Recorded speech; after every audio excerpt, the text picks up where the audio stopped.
Ladies and gentlemen, boys and girls, all your netball lovers, welcome back to the Netball South Africa podcast. This is where we get to tell the netball story. We bring the people to tell their own stories. I think one disadvantage that we have is that we don't have archives, and that is the purpose of having this platform. So another interesting guest that we have, and it is the CEO of Netball South Africa, that is Modiegi Komane. I think this is going to be a bit challenging because I always call you Ma, and today I am going to say CEO. CEO, good afternoon and welcome to the NSA podcast. Good afternoon, Karabo, and good afternoon to your listeners. This has been one of your visions coming into Netball South Africa, having a podcast, and it's finally happening. Finally happening. God is good all the time. We would have said we had a deadline of February, but obviously his time is always the best, and I really give him all the glory and all the helpers that have come through, for us to have this, even if it's in October. Yeah. Let's talk about the vision of having this podcast. Earlier on, I spoke about us not having archives. Is this really why you want to tell the netball story? The importance of having this podcast, can you share? I think it's part of that, really. We know, the president always says she's the archive of netball, which is so true, because if she starts telling the story, you realize that we've missed out. I mean, there's one book that we've been trying to actually capture the story of one of the legends in netball that's been an executive, and but you can see that not everything is captured, and even we've seen the history of South African netball even before 1994, and we've captured some of that.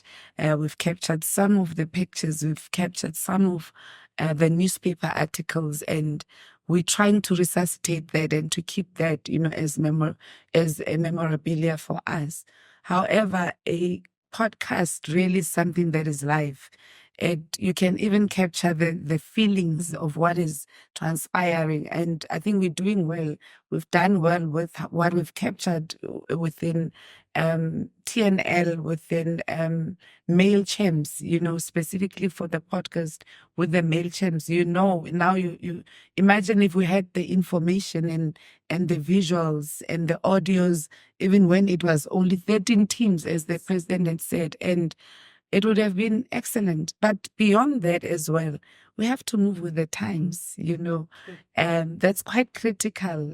We see this happening in other industries and not necessarily in the sport industry, except if you're talking to those that have the money, the media houses and all of that. So it is important. One of the things, and I want to give credit to SuperSport, they have come together with GIPS, on an executive management program, and they chose a lot of leaders across the federations. I've seen the former, Springbok captain, the former football captain, the former netball captain, and I've seen agencies that are there that they've been assisting in the sport industry, and I've seen your former Olympian Matthew Quinton is there. I've seen your Mthunzi Jonas, who's been in sport, who's the chief executive commercial officer of Cricket South Africa. I've seen the CAF chief commercial officer as well, who's like September. So you've got high profile figures in the class. And what is happening there, it's trying to say, how do we really sustain sport federations? We know that the income is purely on sponsorships and broadcast rights. And I always say I was so, demoralized at some point to realize that the annual budget of cricket and rugby is 20 times of netball. Not 20, yeah. 30 years after democracy, and you sit there with the title as the CEO, and you're asking yourself, no, guys, this is crazy, without disclosing, but that's how crazy it is. And you're saying, and when you look at the work that actually that ball is doing, it's 20 times what they are doing. Yes, we know we have not won World Cup for 34 times. Yeah. But these are the discussions there that we're entering into, and we are saying, how do we then balance, sustain development of the sport, but at the same time, how do we then professionalize the sport and commercialize it? It becomes a business, and we find a way, and we change. We brainstorming around that. We're looking at the controversies. We're debating issues, and we're saying, but look at the 52 geopolitical districts. We are there. The footprint of netball is there. The footprint of football is there. But the other two sporting codes, they're not necessarily there. And they're literally saying, we've got franchises, your Sharks, your Bulls. And the dynamics of how sport grows differs from one sporting code to another, which is different with netball. Your Sundowns, your footballers, franchises, PSL, So how do we then strike a balance, and what works for netball? And one of the things that we've identified was sport betting. Already cricket is there. How do we then take that Sports Central, app as Netball South Africa, that we're using, that we've used over the years, even in TNL, where coaches are able to see, how many steps has your bowler taken to be able to shoot, and how do you translate that information, in terms of artificial intelligence, and sell it to betting companies like our sponsor, Hollywood Bets, and we're able to use that, as income for Netball South Africa, and then one of the things is the podcast. How do we generate our own content? Karabo, I'm very passionate about it. We've had so much content where our players during TNN were telling their stories, impacting stories, which, are important, for corporate, even for the government, because they're actually addressing the priorities of your sustainable development goals, the priorities of your national development plan, the priorities of the 6th and 7th administration of this country. How does sport impact those priorities of those plans that are set up, to make a difference and to change the lives of an ordinary South African? And this is what we're doing, with the podcast. It may have not made sense to other people, but I tell you, I can sleep now at night peacefully that we finally are on board. Yeah. One would be discouraged when you find out that your counterparts in other sporting codes earn way more. But I think it says a lot about the passion and the drive, looking at netball as a sport and how you'd just like to see it grow. Definitely. What is it? Yeah. What is it about netball that just keeps you pushing? One would say you're the CEO, you just push for education as well. I know you're an advocate for going out there and getting educated. And hence, when this opportunity came to be a part of the GETS class, you jumped for it. Why? What is it about netball that you're so passionate about? Karabo, I was a netball player. I believe I was a good player, and I've shared my story, and the people that are in netball knows. And I wasn't just a player. I grew up to actually even become a B graded umpire, B plus graded umpire. And it wasn't even for long. I mean, if I would have been there, I would be one of the top international umpires at this point. I remember when I was still a teacher, my son, who is now 26, was 5 months old. And we went to the all ages tournament in Durban. And I was with him in the bus as a baby. And we had not even cried until we got there. People were shocked that there was even a baby in the bus. And we were there for 5 days or so, all ages. and I was umpiring, and we would have like 20 courts, and they would say, next round, umpire for court, whatever they would call all those courts, and then court 18 umpires, Komane, and so and so. And you'd have to run and be on course, because remember, the whistle will blow for all day at the same time. And I would just leave my baby with whoever at the tournament. And I mean, that's like what? 1998, 1999. Something you can't even risk doing now. And that shows, how we've grown within the sport. And everybody has become a baby. And I know a whole lot of mothers whose kids grew up in netball, my daughter also played netball, so it's always been a passion. And I think one of the reasons why I left, because remember, I was also a volunteer, and not only in netball, and at that time it was still Buputatswana, and we transitioned into new South Africa, democratic South Africa.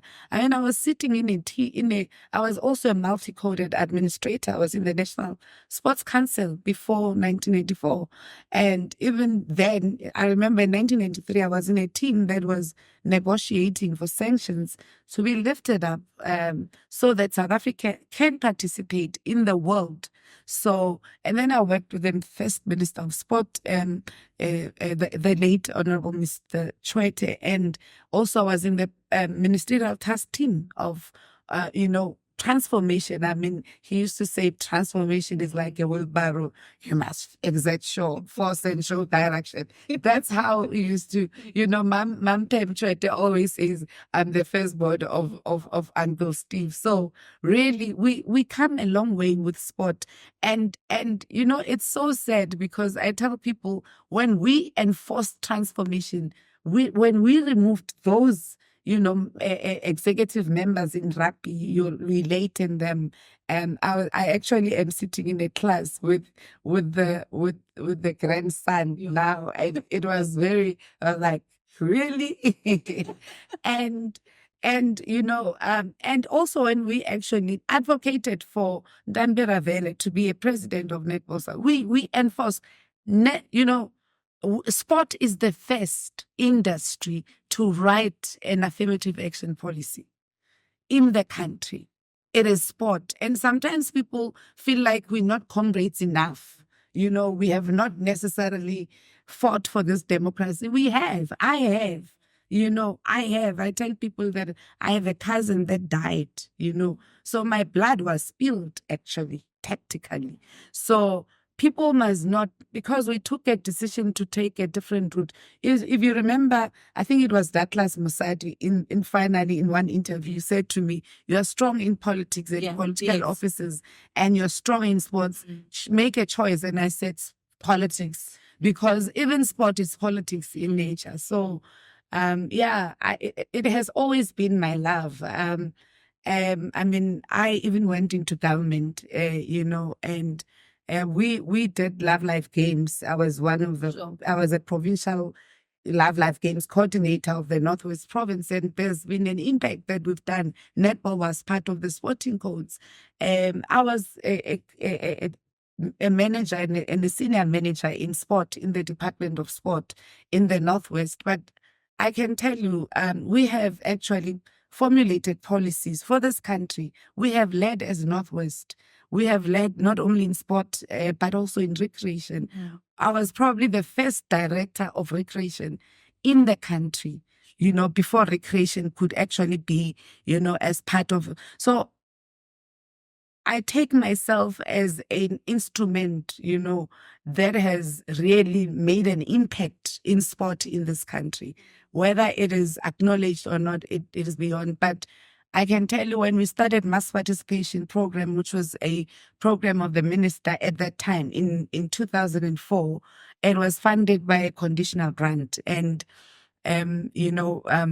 they call it Division of Revenue Act. And at that time, it was 1 million per province. And we had a lot of volunteers. Some of them didn't have matric, some of them had matric. And I can tell you, we took them in, we empowered them. And today you've got people that are even employed permanently, that have masters, that have PhDs. And I'm very proud. It was I think we employed over 396 in the Northwest Province. I'll speak for them because I was there. And today they are, seasoned leaders. So that's what you do as a leader. You have to look back and say, what impact have I done? It's not about you. You are like an artist who enters a stage, and you must leave the stage for other artists to go in. It's not about you as a person. It's about the purpose, why you are brought. Why are you born as Karabo on earth? Are you only born for the airwaves? Are you only born, but what impact are you making out there? And I can tell you there's been challenges that goes with every step of the way. All of these accolades that we give glory to God over, but there's also, resilience and persistence in all of that, focusing, like you're saying. I'm a teacher by profession. You'll not take it away from me. I'm still studying, by the way. Our listeners hear that in between, and you miss one exam because you forgot. I was in TNL and I realized 30 minutes that I did not log in. And what is this? That the app that the invigilation app, and I haven't, and it's closed. And I continue to write, and then I have to stop. I'm writing in October again while I'm preparing for the SPA challenge with Malawi. I have to be in an exam, supplementary exam. I've never stopped studying. So juggling has always been something you do.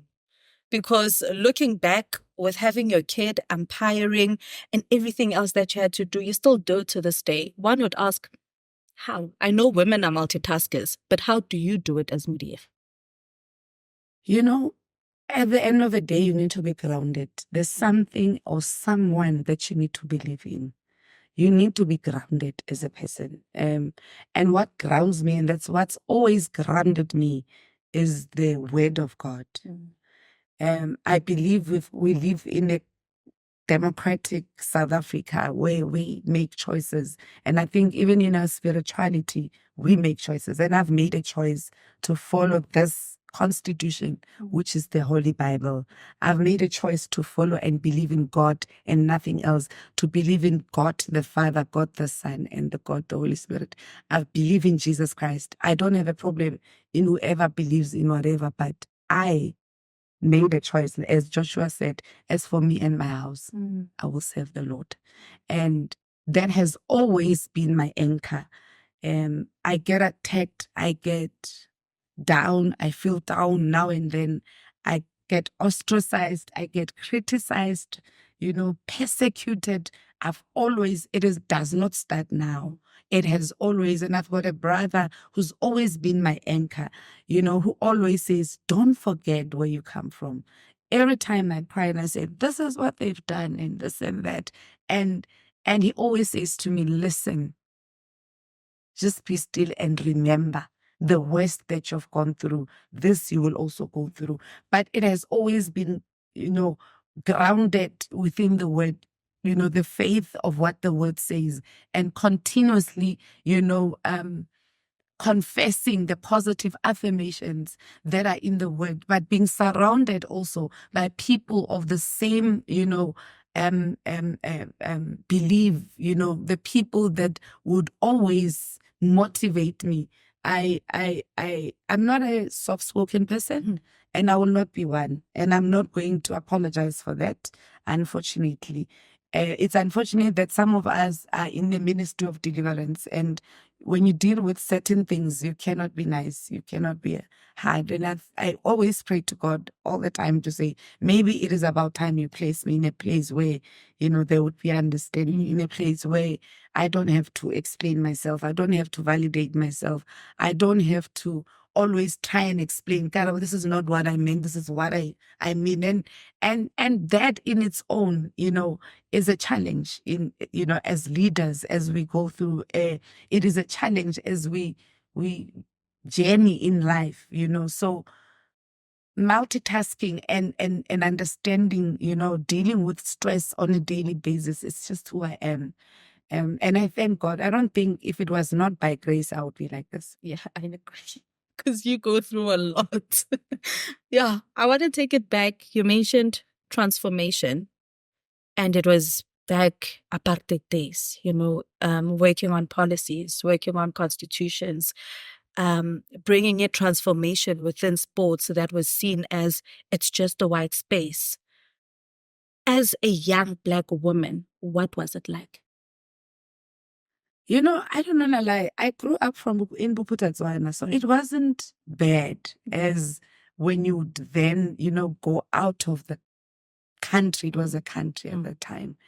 We've had the best. We're the best in the TBVC states. Buputatswana was the best. And you also look at the infrastructure. I remember I was with one legend of netball, Kapani, and he was saying to me, these ones, when we were we were accommodated at hostels.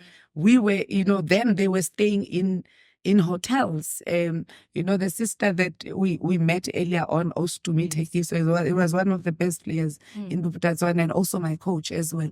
We were taken care of at that time, and that's a reality, So it wasn't that bad. However, the reality is, as you look at what was happening generally in the country, where there was, segregation, you can't do this, you can't, it was bad. It was extremely bad. You would not even be in the team.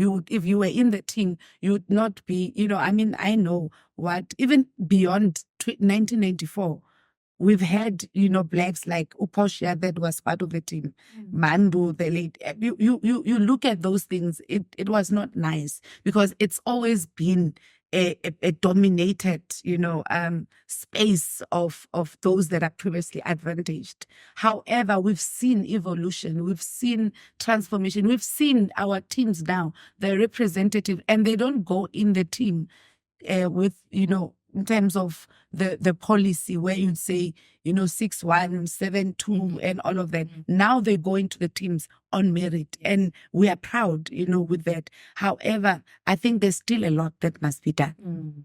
There's still a lot that must be done.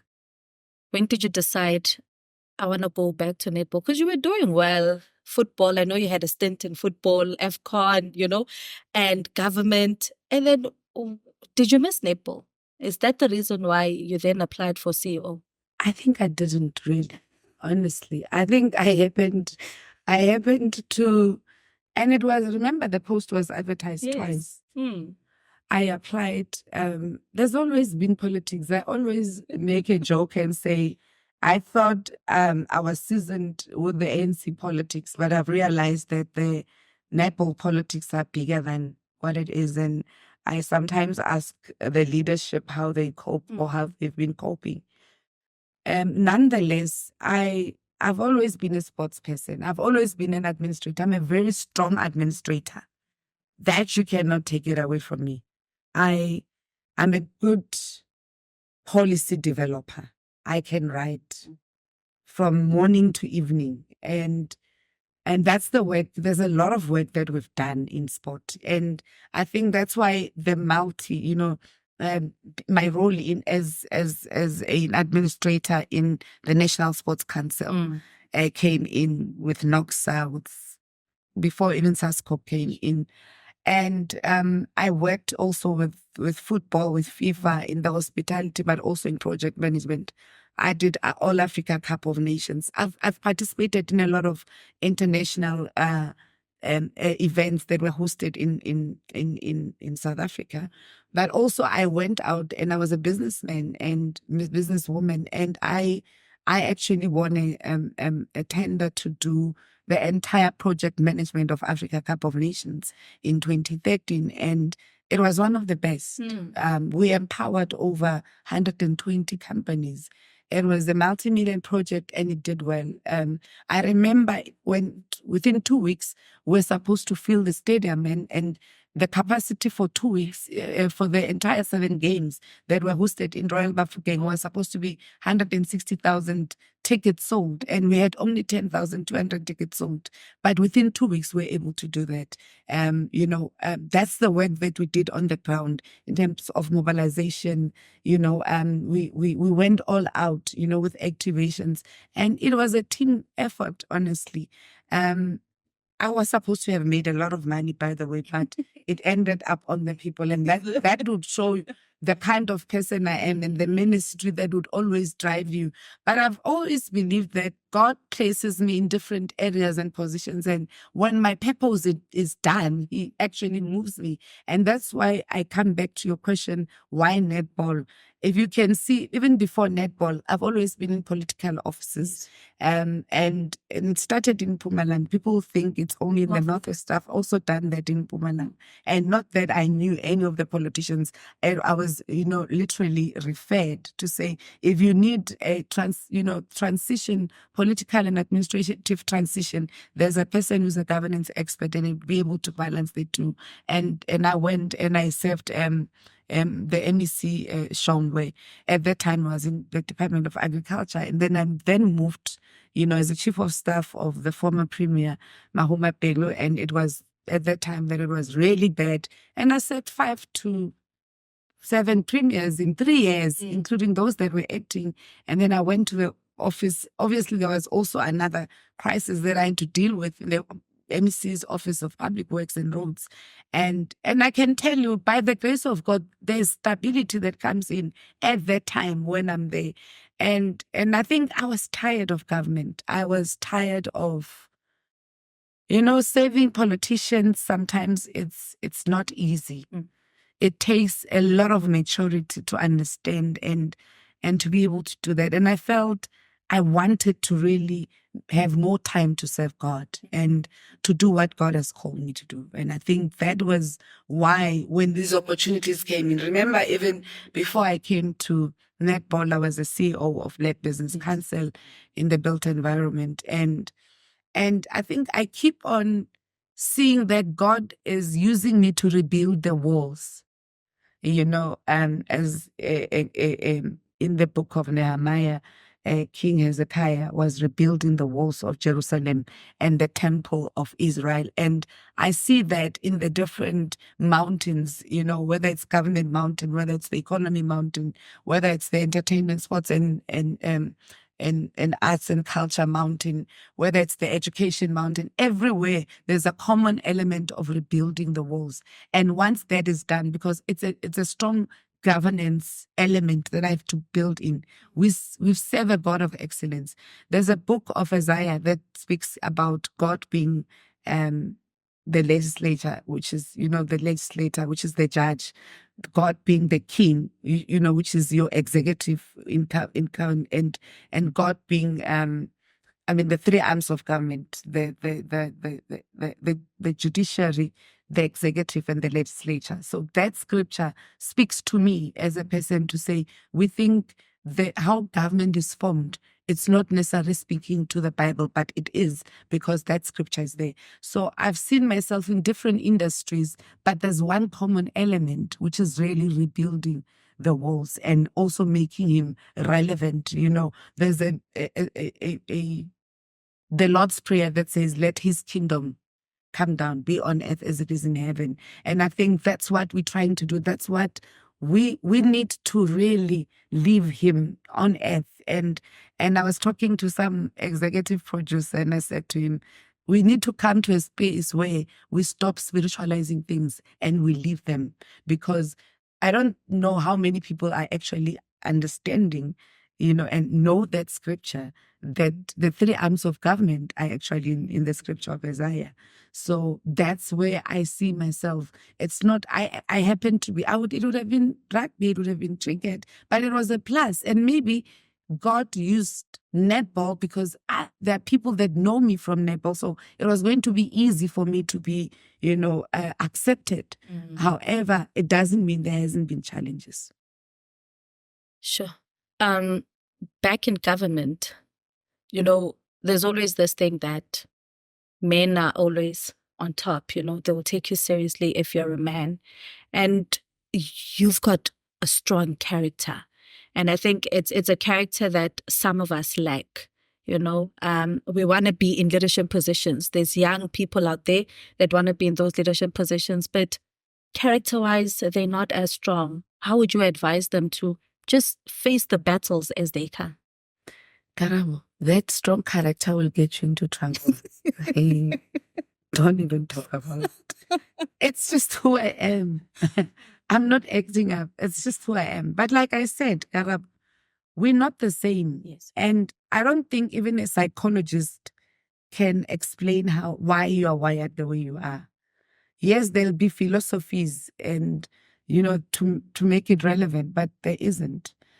We'll never win the war of male dominance. We'll never win the cultural barriers, you know, the cultural issues that we face. I don't know. Or I was talking to Ikwekwezi last night, and that's one of the things when we're talking about male netball. You'll always have that. It's only an exception, a few percentage of women that are in leadership positions, but are not still controlled by men. And I see it in the politics. I see it in the political industry. They would place you in a position, but you will work for them. They will make sure that they actually, you know, make sure that you fight. They allow you to fight so that they become the mediator inside. That's how it is. They are always in control, whether we like it or not. I don't know whether there'll be an era, you know, maybe it will take another 52 years where we are going to have women that stand on their own, irrespective whether tomorrow I don't have a job or tomorrow I'm out of a board or whatever. Right now, women are over 51% in this country. Look at the women that are in different political parties, but they vote in men. Look at those women. They vote in men. Look at right now, the policy of 50% in this country has long been there. Even when the ANC had been in power for years, it's always been over 50%. But I used to be speak to in one conference every year until I stopped last year. I decided I don't want to go there anymore. I would do research, and I tell you, statistics are clear. The majority of women are in administrative positions or in positions as domestic workers. But in terms of proper leadership positions, go to CEOs and chairpersons of boards, of state-owned entities, corporates. There's no male. If you are there, you are a puppet. It's only when you are not. And that's my personal view. Because I've seen it also in the politics. Unfortunately, everything is political. So it's very sad that we don't want to say things as they are. I know I'll get an attack, but that's the reality. It's the truth. I've seen with how many male premiers are in this country. There are only 2 females and 7 males. 30 years of democracy.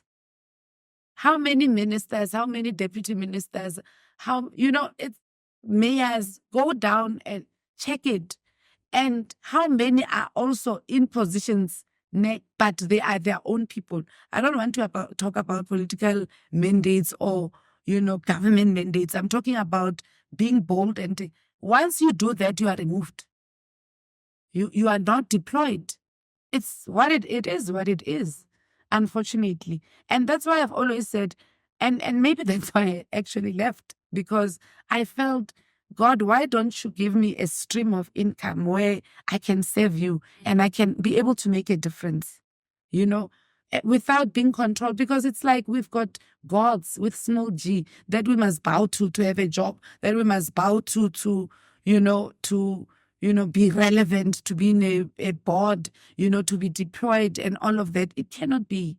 The reality is that there's always things that women have to go through that we can't even talk about now for you to be, in a certain position. And it cannot be. Yeah. We're always labeled emotional. And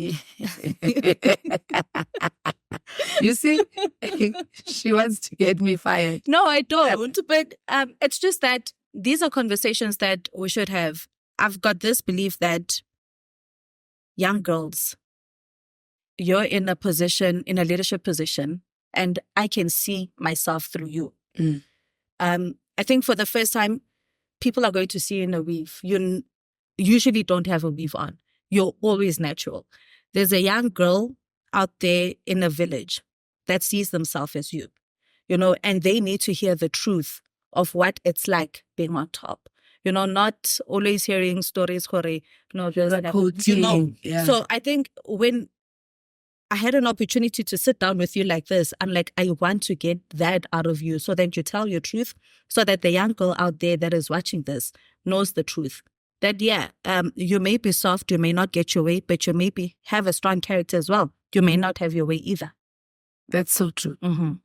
That is so true, Karabo. It's just so unfortunate,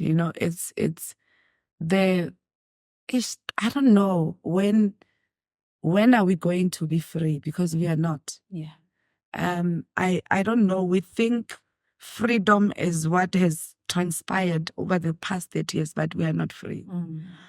We are enslaved by our own Black people. Yeah. And I wish I can have a conversation with the president of this country, because that's not freedom. As a woman at my 50s, I must be honest, I don't think I'm free. I think I'm enslaved in a different way. I served one premier, the former premier, and when we were launching a women's forum, he spoke about something that touched me, and it resonates with me every day. He says, when we were fighting for freedom, we fought as women, as men, and that's when men actually got free. But in the process, we forgot that there's women. And then on another level, we forgot that there's children. So we forgot that there's a community and a generation. And then there was the 1952 march, yes, which didn't necessarily mean much, in the sense that women even now are still, in bondage. I believe that we are in bondage, and maybe we must, for a change, step back from a racial discrimination debate and look at a Black discriminatory and a gender discriminatory debate. We need to get to that level. I have participated in the drafting and the review of the Women's Charter, and I can tell you there is nothing. There is nothing. I believe there's something we can do for the coming generation. We need to be true to ourselves. We need to be true to ourselves. We don't need external validation. You need to understand. We need to openly grow. We need to empower ourselves. And I think that's where, again, I had to always empower myself, make sure that I empower myself. So when people start attacking me, and not even my work, because you can't even start, even my worst enemy, I've in government, there was one boss that really didn't like me. But you would tell people, don't upset her today, because I want her to do something for me. So every time, and I know, because I'm in spiritual warfare, that's the tactic of the enemy. They will attack your character, because they must make you feel like you're useless. They must make you feel like you can't do anything. But the issue is that's why we are a body. That's why your strength is my weakness, and my weakness is your strength. However, I want to talk to a young girl or a young boy down there to say, let no one tell you to be something that you're not. Let no one lower your self-esteem. It doesn't matter who they are. And that's why you need to be grounded. And I'm grounded by the promises of the Bible, of the God that I chose to serve, So that's what grounds me. Every time there's something that takes me off the rail, I go back. And that's why my biggest battle is on my knees. Every time I feel pain, you will feel pain. You will feel hurt. You will be taken off. You will defocus. And there's people surrounding me. There's people that would always, take me back and say, remember. Take me back and remember. focus on the ball, leave this thing, dance in the rain, dance in the storms and all of that. So it is important that you are grounded. It is important that you empower yourself, learn every day. Now there's YouTube, there's, internet, there's a lot of free, lifestyle, empowerment programs to better yourself as a person. Thrive to compete with yourself on a daily basis. Sure. It's almost a year. I think it's the 6th of October, 2020. 9th of October. Is it the 9th? Yeah, started on the 9th. Almost. It's almost a year. And how has it been as CEO of Netball South Africa? I know I had an interview with you just after you were appointed, and you had this big dream, about how you'd like to improve netball. I think I'm lacking a better word there, but doing it for women's sports, but also because you're so big on administration. How has that been? I know you also introduced the 10 game changers. It's a mixed feelings question, Karabo, and I must be honest. I've given my life to netball for the past 12 months. I've done my best, whether it's on an employee relations element, whether it's on the 10 game changers that are there. I've done my best. I have delivered. The only thing that is outstanding, which the president has announced, that the launch of the league is in 2025, which is still coming. It's the different story. But we have reviewed we've reformed the structures and systems. We've reviewed what was there. We did not start from scratch. There were things that were there. We've done a due diligence. We've gotten consultants who are abacus, who are really good in what they do and who are credible. And we've reviewed what needs to be reviewed. We've put together policies. We've submitted everything. We've aligned legally.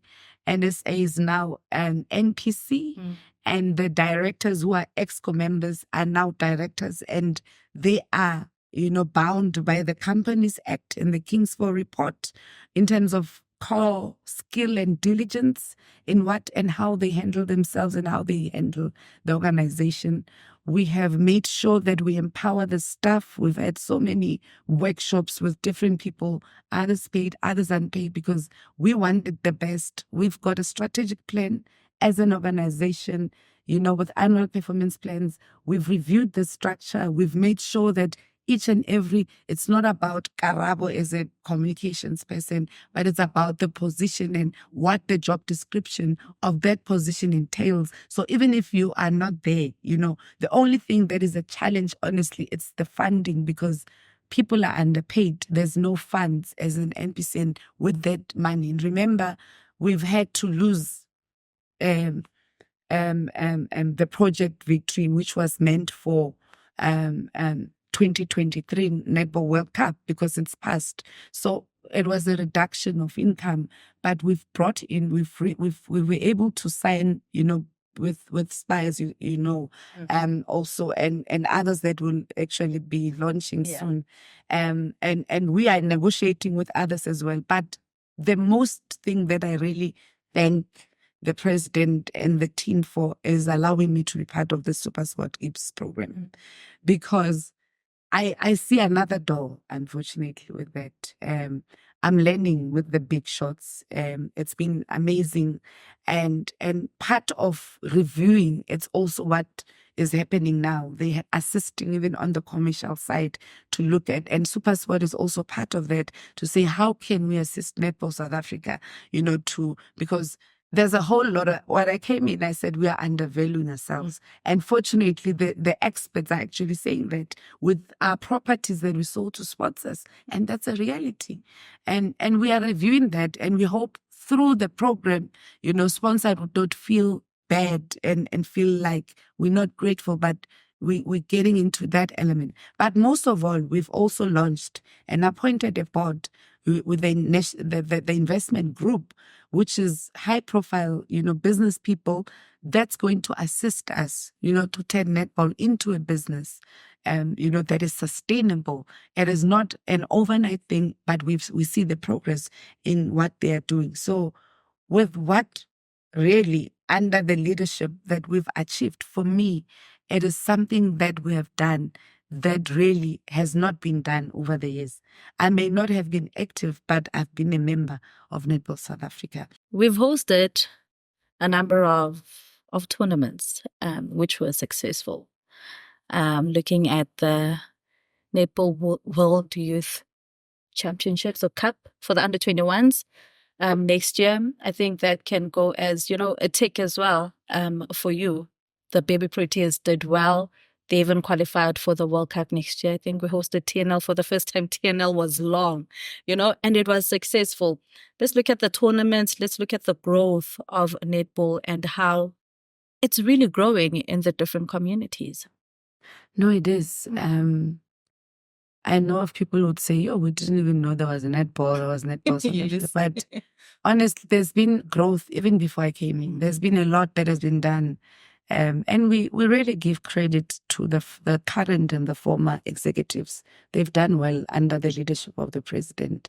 We need to understand that netball has always been there. Netball has always had its own systems.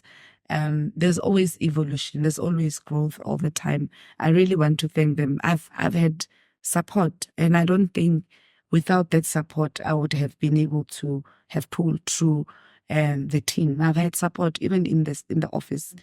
I've learned a lot from my former teammate Portia, honestly, in terms of tournaments, because you are talking about tournaments. I've learned a lot on technical things. Every time you sit with Bongani in EPG, teach you one or two. We've heard, every member they will tell you they were players. I mean, when I came in, it was 6, I think, staff members in there. I've had to understand the contractual obligations. I've been in sport before. I've worked with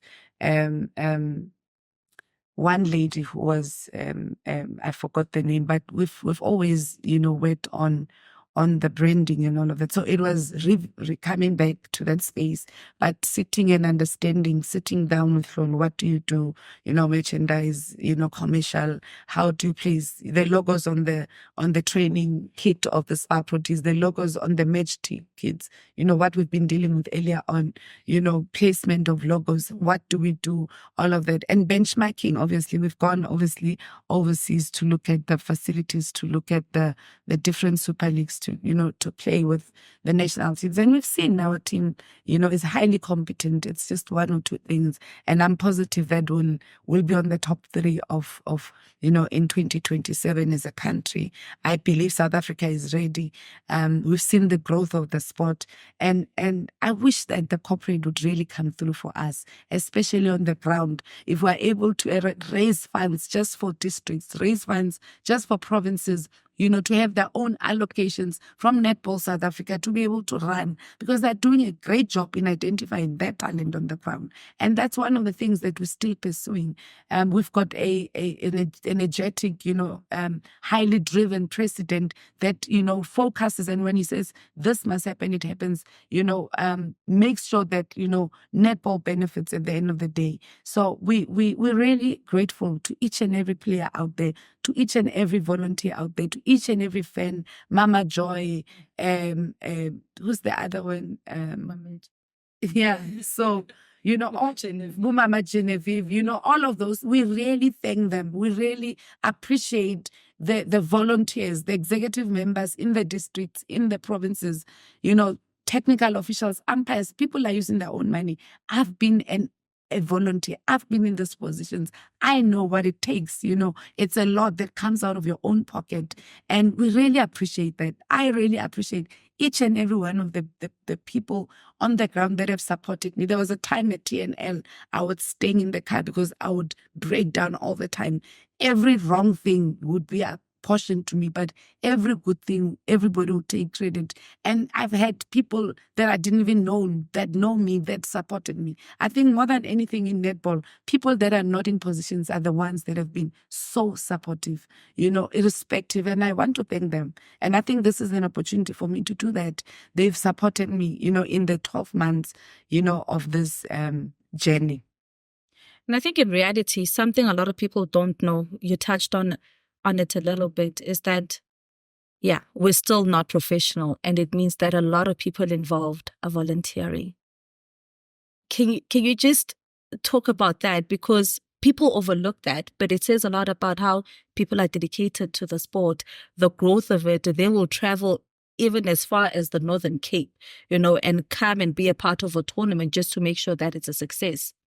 I mean, we've seen now with the nations, some teams didn't even have accommodation, and we've had to get accommodation for them.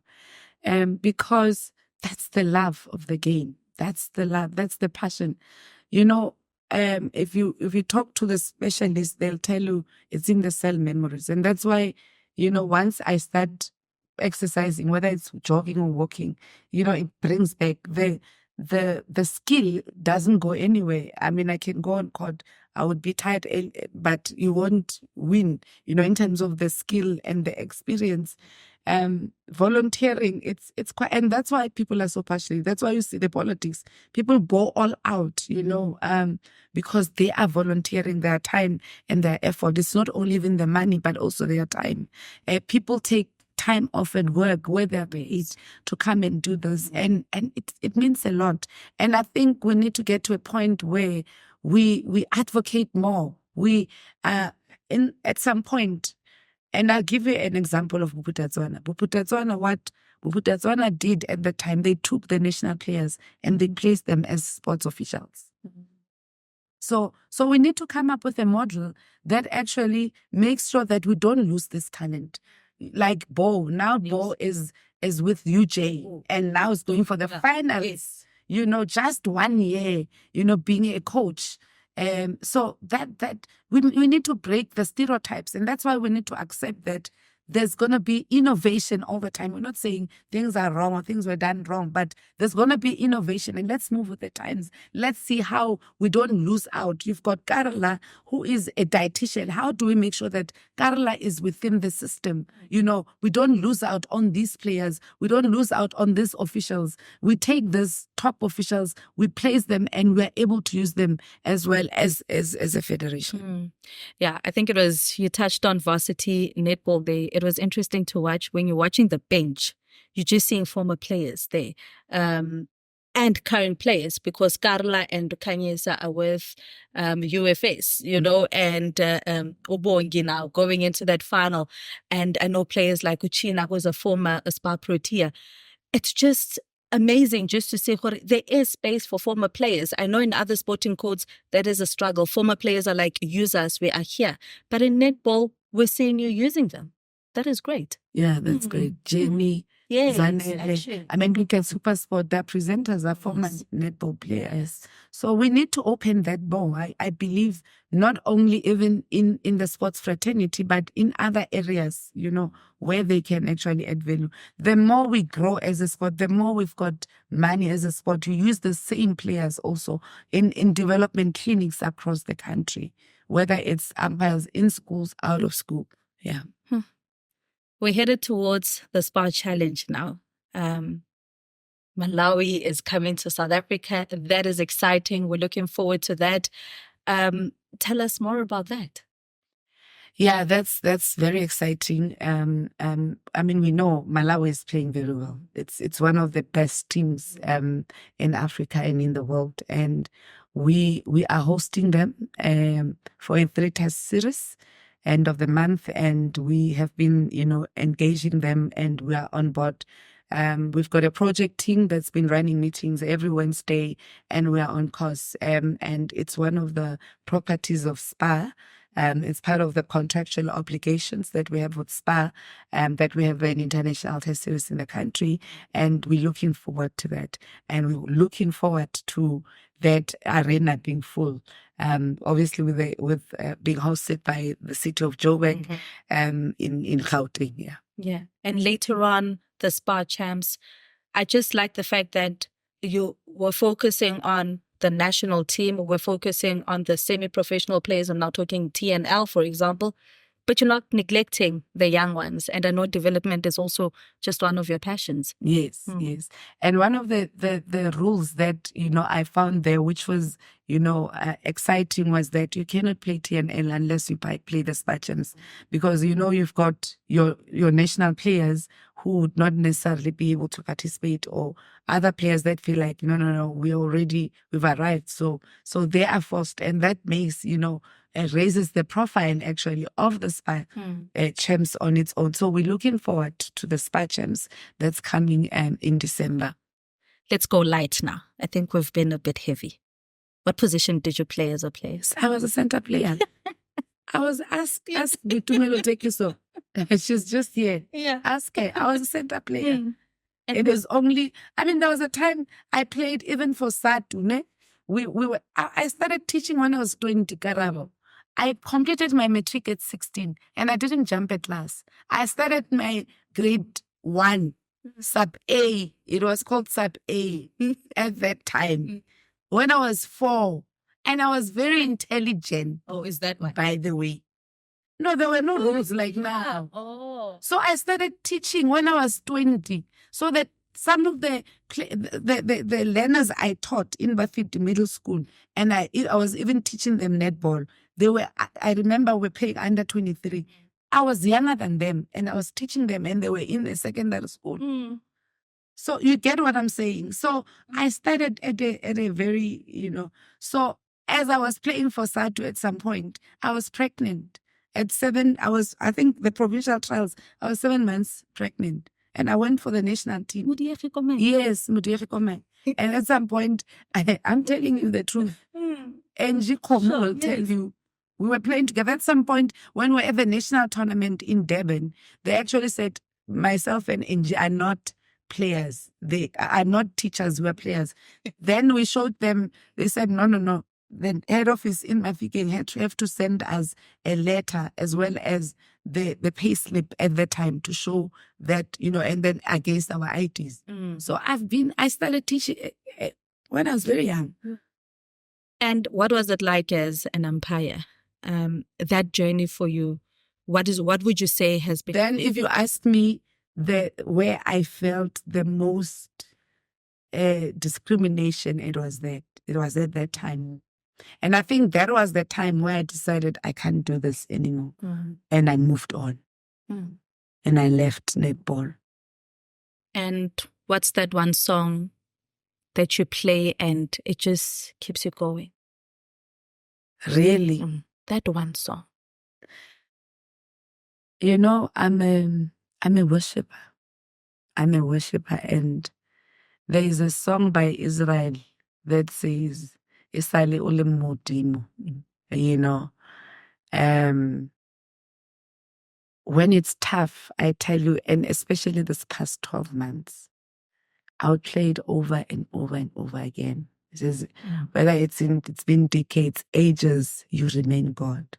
The Bible says He remains the same God of yesterday, today, and forever. He does not change. Statistics change, Kara. Facts change.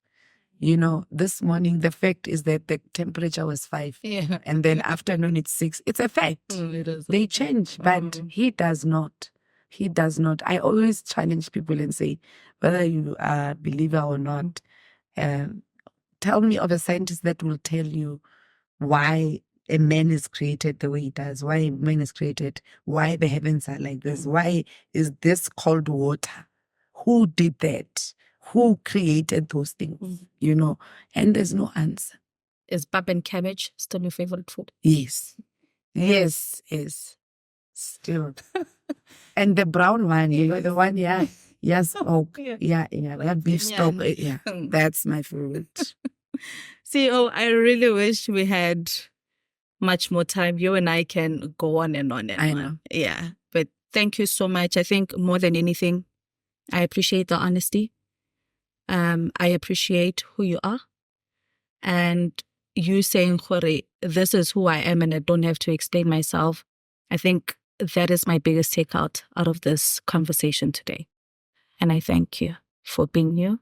And thank you for being a guest on the NSA podcast. Thank you, Karabo. There was something I posted a few days ago on my status, and it says, in 2024, I don't have to. In quotes, I don't have to. And on that note, that is how we come to the end of this edition of the NSA podcast. Till we do it again next time, it is a wrap.